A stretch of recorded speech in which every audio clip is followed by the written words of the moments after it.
Hi, how are you? There's no review, by the way. I just said to the gang, I was like, do you know what? I am tired. Grab that Bentley, take me home. And thanks for stopping by, it's so kind of you. While you're here, make sure you subscribe to the Car Buyer YouTube channel and click on the bell. What? Sorry, no. Well, I can, yeah. Well, I can do a quick review if you want me to do I can do a quick review. All right, I'll do a quick review. Take me to a filming location.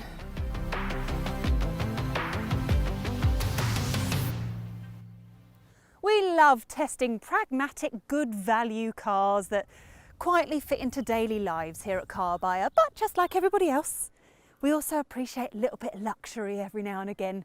And when it comes to the Bentley Flying Spur, a lot of luxury. Now, if you are lucky enough to be on the market for a luxury limo like this, or you're just prepping your shopping list for when you win the lottery, stick around because we'll be finding out whether this is the one to buy. The Flying Spur looks much like the Bentley Continental GT from the front, but it's a saloon rather than a coupe, so it's better suited to buyers who regularly have rear seat passengers or, just as likely, will be sat in the back themselves while a chauffeur does all the driving. Our car's relatively brutish, stealthy look, aside from those gleaming 22-inch alloy wheels, is down to the black specification pack, which swaps chrome for black paint on most of the exterior trim. And the styling specification, which adds a splitter, diffuser, spoiler and side skirts, are all carbon fibre. The car starts at around £154,000, so rivals include top-spec versions of the Porsche Panamera, Maybach models of the Mercedes S-Class and the Rolls-Royce Ghost. Not a small price tag, that one, is it? I mean, where better to show if this car can live up to expectations than right here in the back. Naturally, we have 2 larger seats rather than 3 smaller ones, and it just gives you so much room. Everything looks and feels amazing. These can be adjusted in like a million ways. And you've also got these little pillows on the headrest. Just another sign of opulence. Now this car has the optional Mulliner driving specification, so that gives the raised quilted leather on the seats and also the raised pattern on the doors. It feels so nice now. I feel like I'm part of my own little private members club.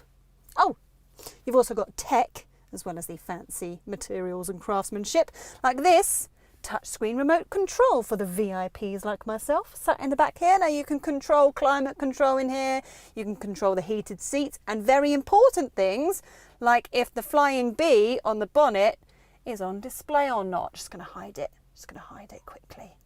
Yeah. Oh, special mention has to go for the name for Bentley sound system, which I can also control on here, and that, yeah, might cost just under £7,000, but you should have heard the disco I had in here earlier. It was awesome. We had Tina Turner on, the lot. Well, anything else to mention? Oh, well, I mean, in case you were worried about what we had to sacrifice the middle seat for, well,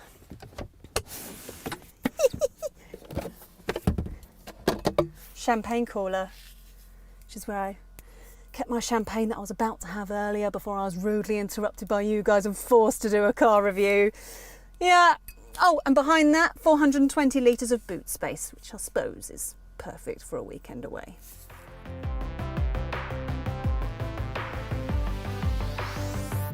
Now up here in the front, the experience is just as lavish. I mean, the materials and the finishes, including this black and walnut veneer, is just great. And obviously you've got a vast and expensive range of materials and combinations to choose from when you're buying a car like this. It's actually very unlikely that Bentley will ever sell 2 cars that are the same on the inside. The infotainment system is run by this 12.3-inch screen, which is perfectly easy to use. I'm sure many of you have seen this rotating display. It's generally very, very popular.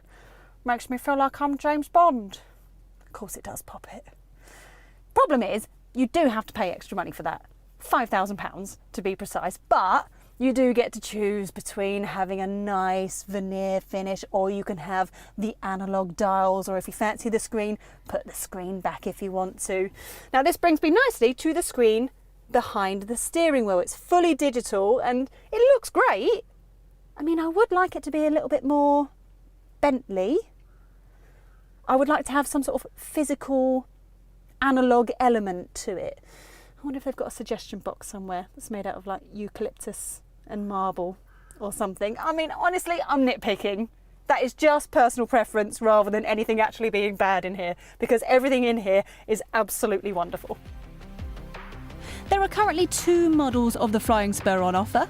The W12 uses Bentley's famous 6-litre engine of the same name. It also has 626 brake horsepower and gets the car from 0 to 62 in 3.7 seconds, which is pretty incredible given that it weighs almost 2.5 tonnes.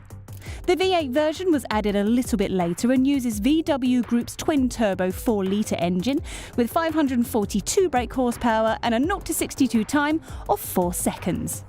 It doesn't really feel any slower in a straight line than the significantly more expensive W12. The V8, like the one we've got here, is every bit as fast as the numbers would suggest.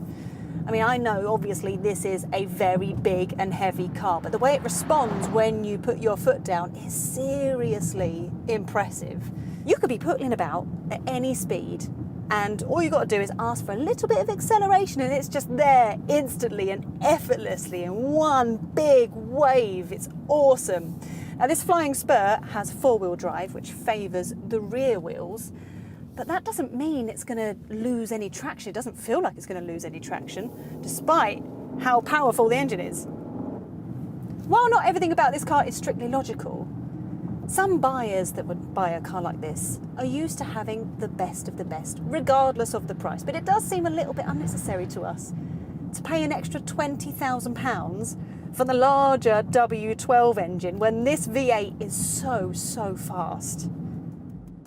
One thing prospective owners could do with that 20 grand is put it towards the frequent and expensive trips to fill up the car's 90-litre fuel tank.